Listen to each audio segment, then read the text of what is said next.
Harrington here again, along with Melissa Beers. How are you, Melissa? I am well, thank you. And you? Good, good.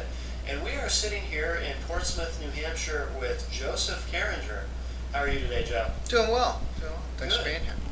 Good. And yeah, very cool room we're in here. Haven't been in a place quite like this in a long time. You got some cool stuff on the walls. Thanks. And the didgeridoo, of course, or several of them actually. And do you want to tell us about that, the instrument that you play? And Sure. I play the Australian didgeridoo. It's an Aboriginal instrument.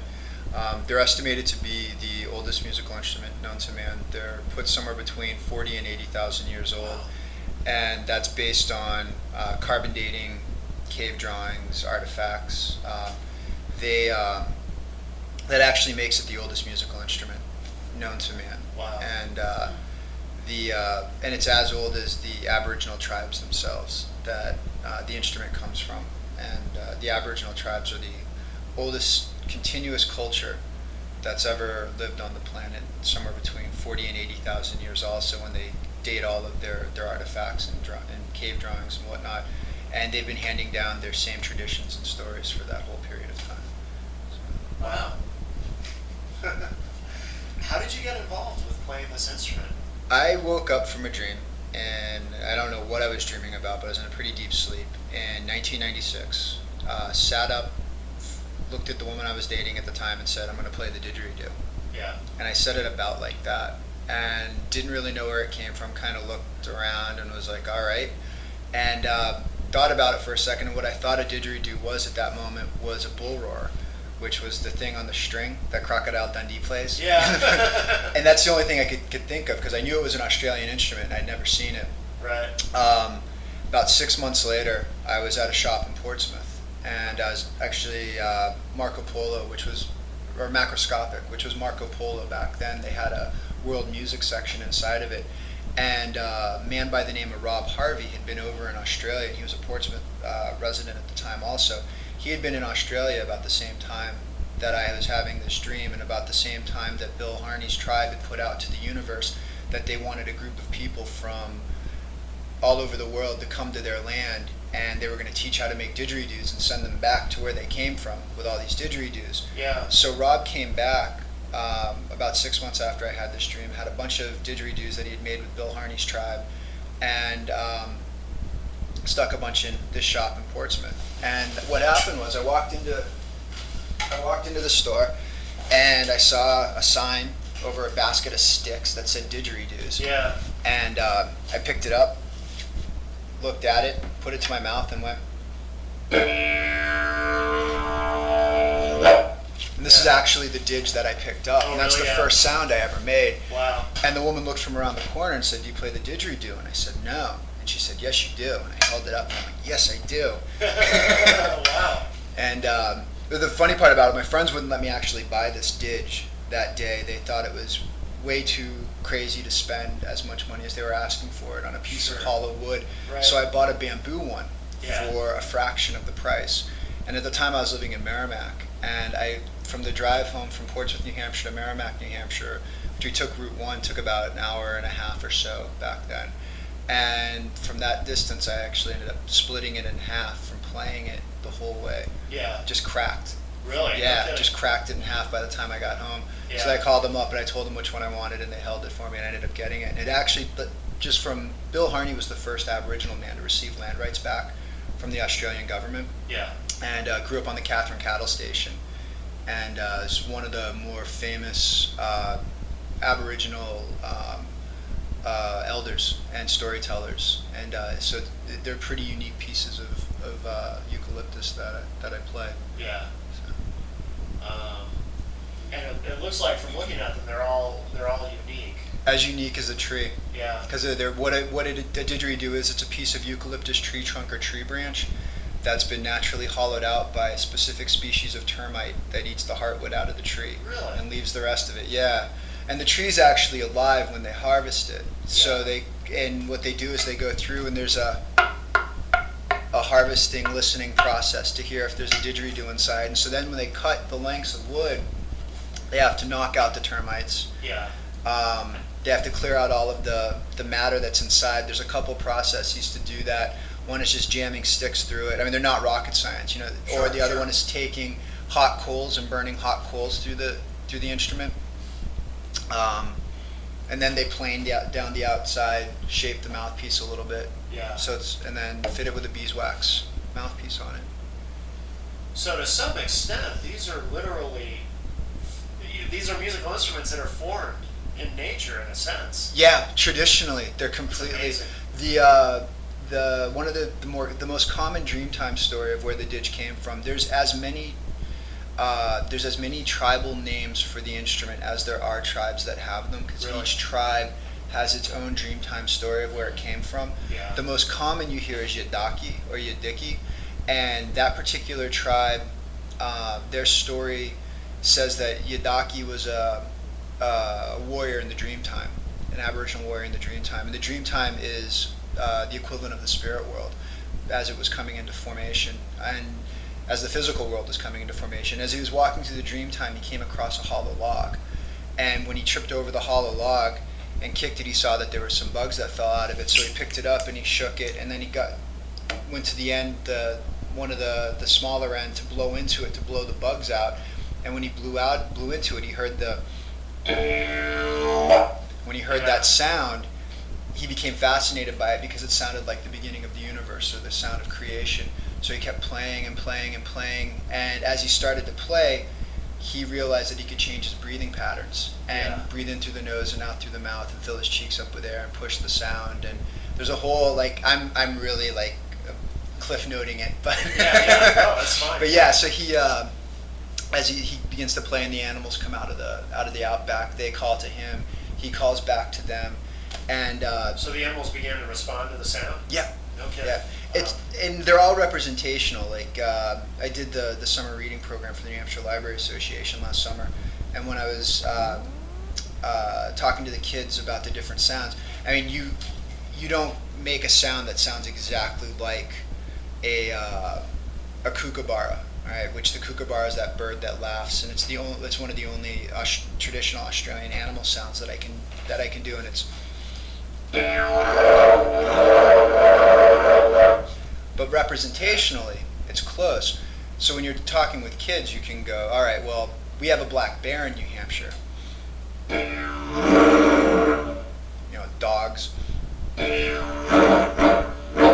So in the Aboriginal tribes would use it representationally, and they would play the didge along with their storytelling, and it was kind of like the background music. I mean, the original Outback Jam Band was a didgeridoo, clap sticks, and somebody singing a traditional tribal chant.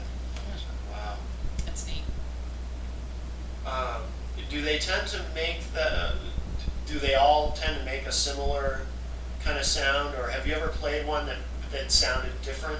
They all produce a similar waveform shape, Okay. but they do key differently. Oh, okay. So whereas this is the key of D, you have one. This is the key at C here.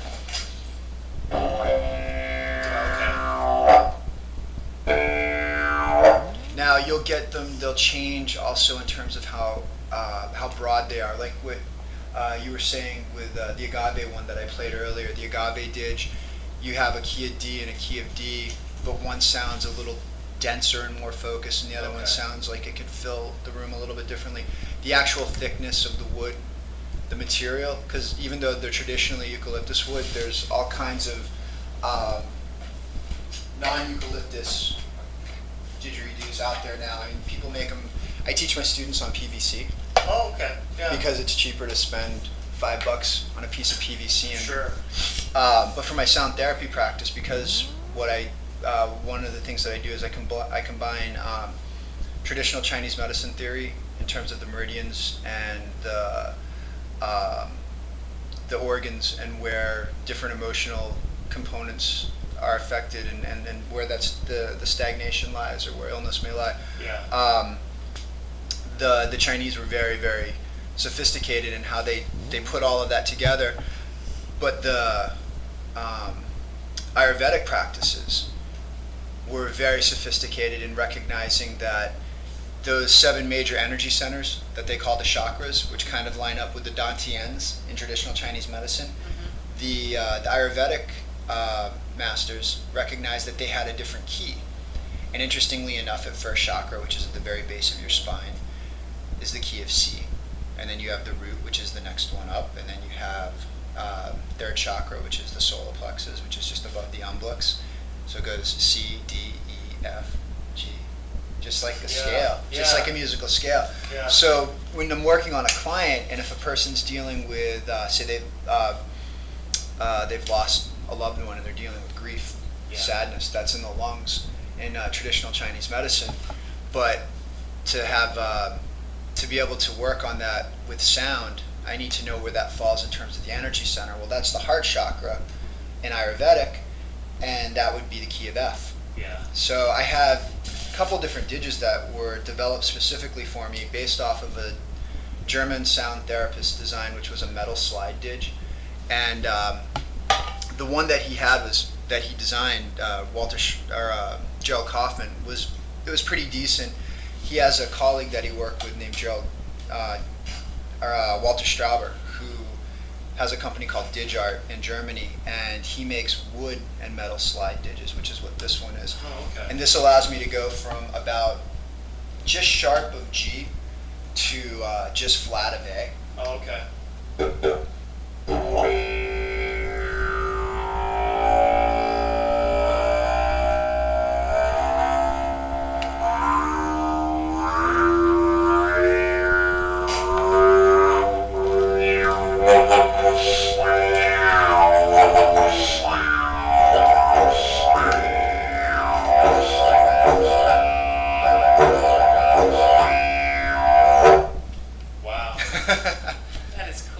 So this is the wood and metal one. It's kind of difficult to travel still, even with this, because it's a little big and heavy. Yeah. Guy from MIT who, actually I can't remember his name right now. Pipe Fitters International is the name of this company. Works with carbon fiber, and him and his buddies are all bagpipe players. Yeah. And they were having trouble with TSA traveling also with their bagpipe pipes, and no bagpiper wants to stick their pipes into their checked baggage. Right. So what he did, since he has a degree in working with carbon fiber, started making carbon fiber bagpipe pipes. Really? And he's out in Oregon. Yeah, and he's out in Oregon, and he has a friend who is a dig player, and his friend said, "Can you make me a didgeridoo?" And then he's like, "Well, can you make me a 2-chambered one that slides?" So I found him and said, "Okay, I want you to make me a 3-chambered one, but I want it with surgical steel and a surgical steel metal mouthpiece. So this weighs 3 pounds, it collapses into 3 pieces. I can put it in a little tiny tube in a backpack. Yeah. And when I travel, they think it's a telescope, which is great, so they leave me alone." Right. Huh.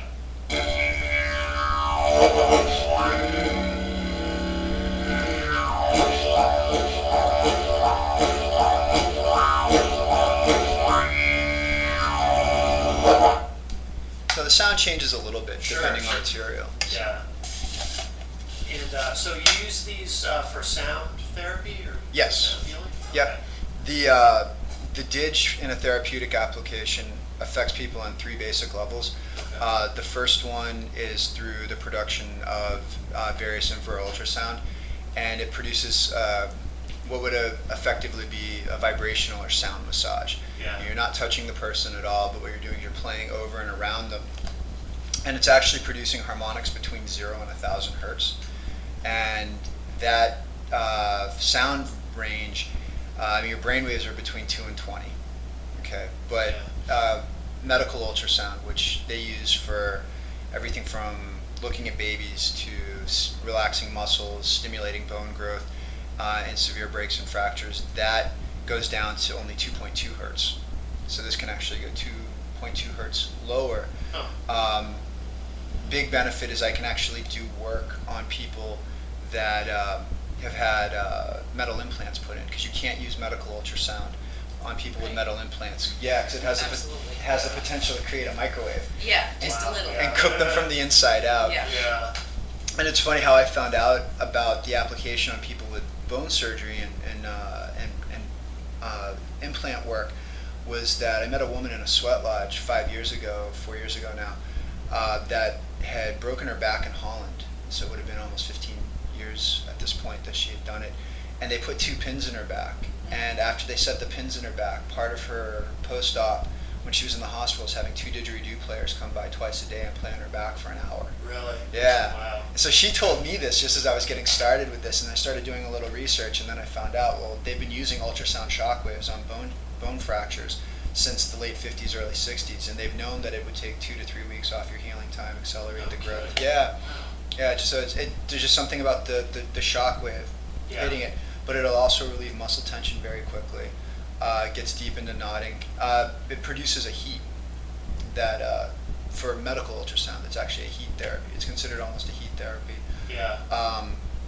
The second way it affects a person is the energetic, which we were just talking about, taking, and it acts almost like a Reiki or Qigong power washer. Really? So that's right, yeah. So that's right, I combine that Ayurvedic theory and that traditional Chinese medicine theory, and working to help clear out the person's energetic stagnations, going to the root of where the energetic aspect of the illness lies, right. And moving that through. And the third way it affects a person is really where people need to be in order to heal, is through the meditative. It's a really effective meditation tool, and my belief system is that the majority of illness that we have is in our culture and in society is produced as a disconnect from mind-body. Yeah. And when we lose that mind-body connection, our brain and body take over, and they're organs, they're machines. Right. And if they have no one operating the machine, they'll eventually just break down from doing the same thing over and over again. Sure. So when a body becomes addicted to adrenaline, and it just continues to creating those cycles and those patterns where you overstimulate the adrenal gland and end up with kidney problems. You become addicted to sugars. You become addicted to whatever, particular emotional states. Sure. So going into meditation gives us the opportunity to clear those thought processes out. And we used to meditate all the time, naturally, daydreaming. Sure. Right, yeah. And then all of a sudden one day we wake up and we go to school and we're told to stop daydreaming and pay attention and do all of these different things, and so we get conditioned to not give our mind its normal opportunity to clear out and keep our brain and body in check, right. And keep them healthy, and they'll shut down. Absolutely. Now, Melissa, have you had this? Have you been through the? I have, actually. I was lucky enough to be at an event where Joseph did, I believe that was at the Holiday Inn, where you did a workshop. Yeah, that was. And all of us were there, and it's too funny because we all started sitting in a chair. And as soon as he started playing, we all ditched the chairs and laid down on the floor. Yeah. And it was an amazing experience. It was about 30 minutes, and the entire day it was just, I felt so balanced and so calm and so right that I became hooked on it after that. It's just an amazing thing. Plus, I'm musical, so for me it was a double whammy. Right. So, but I loved it, and I've really become fascinated with the different types of didgeridoos. They're all so beautiful. Yeah. How many of those do you have? How many do you own currently? There's like 14, 15. Wow. Yeah, 14 or 15. Like the one on the wall up there, that's the one that I actually bought in Peru. Yeah. And at this point, I almost never play that one. I went to Peru in 2005, and I was with a group of people, and they kept telling me that I would be able to get a didgeridoo when I got to Peru, because I wanted to record at 2 places. The primary place I wanted to record was on the summit of Machu Picchu. Yeah. That's the only thing in my mind. Like, I have to go there. I'm going to climb to the summit and record up there. So I knew I needed to get a didge for that, but there was a woman who's a shamanic practitioner who lives in Cusco, whose son had a didge, that she said, well, you'll be able to get a didge in Cusco, but you can use my son's until you get a didge. Now I'm sitting there thinking to myself, why is there going to be a didgeridoo for sale in Peru, anywhere, Sure. And so I get to Cusco, I've got this didge that I'm borrowing for 2 days, we go to Pisac, which is amazing, but it's at like 12 or 14,000 feet. It's ridiculously high. I'm trying to play like these meditations, which I actually did, and there's some really amazing stuff. I mean, the vista and playing to the energy of that environment was just something I'll remember for the rest of my life. And So we get back into Cusco, and I'm like, I have to find my own dig at this Yeah. point. So they say, okay, well, you got to go to the shaman shop. I'm like, okay, what's the name of it? They're like, the shaman shop. I said, okay, great. And it turns into like this, like, who's on first kind of skit. They keep telling me it's the shaman shop. Right. I'm like, all right, fine. There must not be a translation for the name. So Yeah. I'm walking down this alley in Cusco, and which was downhill at that point, which is great because uphill is just horrible. And I look over to the right where they said it would be, and there's this big sign over the door that says Shaman Shop. Yeah. And I walk up, and that dig was literally sitting in a basket, and that was the only one. Once the guy at the shop realized that I was a dig player, it's the only one he would sell me. Oh, really? Yeah, it turned out to be in the key of D, Yeah. and it was the perfect dig, and it's made out of Maya wood, and it's cut and carved out by hand, and then put back together and wrapped and sealed. But that's the last 3 tracks on the Peruvian meditation are done with that dig. Oh, okay. Yeah. Yeah, how many CDs have you recorded? I've got, I think there's 6 different meditation CDs. Okay. And they're all sort of different. The first meditation CD I did was the bear meditation, which I literally got my recording equipment, and I needed to test it out before I left. And so I put it all together, and I sat down, and I had my dog, whose name is Bear, that's why it's called the bear meditation. And he curled up next to me. I started playing, and 26 minutes or so, 27 minutes went by, and I had this meditation that was done. Yeah. And it was perfect. And I had clients that were asking before I left if they could get a CD to work with, so I put it together really quickly for them and got it. And so that's the actual story of the bear meditation. Then I came back, did a CD with Vicki Monroe, which is Voices from Heaven, which she channeled a meditation when she was in South America years earlier, and said her voice-guided meditation of connecting with spirit guides and past loved ones to the sound of the dig. Wow. Yeah, it's pretty cool. So what we did was I went in, we recorded all of her voice tracks, and then I went back and played the dig through my monitors over her voice to match what she's doing, and then the dig tracks are available as tracks 2 and 3 without her voice. Yeah. So once you get the full benefit of the voice guided, you can do it without the guide. I've got a chakra meditation that I did. There's been a couple other voice guided ones, the Peruvian meditations, which I did in Peru, and then last summer I did a CD with Steve Blunt, who's a children's musician, when I went on tour for the New Hampshire Library Association, and did the kids album, which was just totally bang, kind of left field, which was great and a lot of fun. That's Kangaroos and Didgeridoos, and there's some great kids songs on there. They're too cute. They're I've fun. listened to them. Really? Yeah, they're a lot of fun. Huh. And he's just such a wonderful person to perform with. And got the Piece of Peace, which I did with Danielle McKinnon, who's a animal communicator and intuitive, and that CD I absolutely love. It's got 4 or 5 different voice guided meditations, but that she did. There's a Ganesh chanting meditation. There's a journeying, a breathing meditation, and then all the meditations are available without the voice also. And there's just a lot of at that point, that's the last studio album. I've been working with the same producer over and over again, and that's the last studio album other than the musical stuff that he and I do, which is the 603 BC stuff.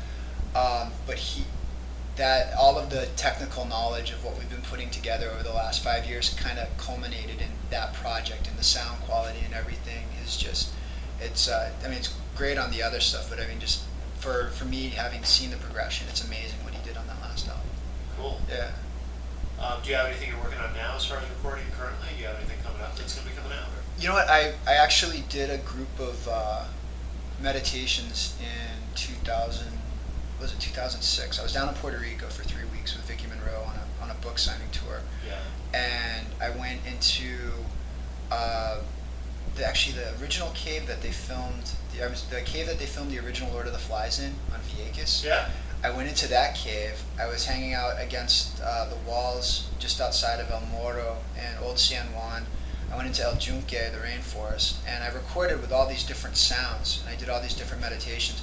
And I gave them to Bob when I got back, and we kind of forgot about them. Yeah. And I just remembered them about 2 weeks ago that I had all of these, and kind of rescued one of them because the DVD they were saved on was starting to degrade. Oh, really? So we were able to salvage everything, and he's going through and mastering them right now. And when I get back from my trip, I'm actually going to put them up on the website, and they're going to be available for people just to download. Oh, cool. And if you want to make a donation, cool. If you want to share it with people, great. And Right. they're just going to be available on the website. So What is the website address? digetherapy.com. It's DIDGE therapy THERAPY.com. Okay. Yeah. And do you have some events coming up where you're going to be performing with the didgeridoo and doing demonstrations and such? I do. I've got actually the best place to see for the meditation work and the sound therapy work that I'm doing for the group events is at my website. There's a calendars page. It's digetherapy.com, and there's a drop down for calendars. I'm such a space cadet with like my dates and stuff that my wife Nicole, who's my business partner, always tells me where I'm going to be. Yeah. So that's and I know that there's some stuff coming up, a few different events, but I also have a musical thing that I'm doing starting May 7th. Okay. And that's going to be, I perform live breath percussion with electronic music, and I've been doing that for about 11 years now. Really? And yeah, and that's with my DJ Nikosi, and we actually have an electronic kit drummer who's going to be sitting in with us also. So we're doing live dance music. It's at the Muddy River. Starts at 9 o'clock. It's every Thursday from May 7th through Labor Day. Okay. So if you want to Wow. come check that out, yeah. Definitely. Yeah.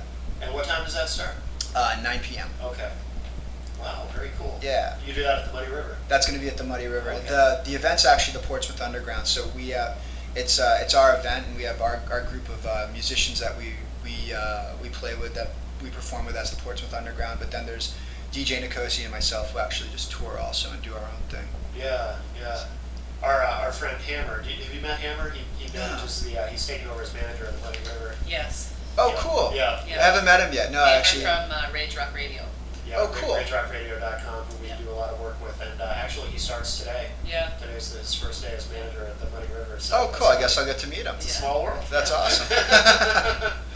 Absolutely. So Thursday nights. Anything else you have coming up that you want to mention, or? No, I think that's pretty much the schedule right there. Did you want to change? Did you want to choose your favorite didgeridoo and play something for us? Absolutely. Very cool. I can definitely do that. That'd be great. And actually, you know what? I do have. I don't know when you're planning on airing this, but I definitely may. I've got some great events. Some journeying through the chakras is going to be May 14th. May 16th is the power of sound and personal healing at the Herbal Path in Dover. Okay. May 17th, yoga and sound healing. That's why I don't ever remember Right. my schedule, because there's usually a bunch of things. But yeah, May, Yeah, I've got a bunch of stuff going on. Excellent. Absolutely. Here. So this is the didge that I actually call the bear, which is the first didge that I ever played. And if I had to, it's funny, you're like, pick the favorite didge. There is no picking the favorite didge. It's just this didge, Sure. and then all my other didges are kind of, they're supportive and they vie for second. So. Yeah.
Wow, very cool. Thank you. Very cool. Very Thank cool. you very much. All right, well, check out digetherapy.com and for all the stuff you got coming up. And thanks, Joseph. Thanks for being with us today. Thanks for coming over. All right. Thank you very much. You're welcome.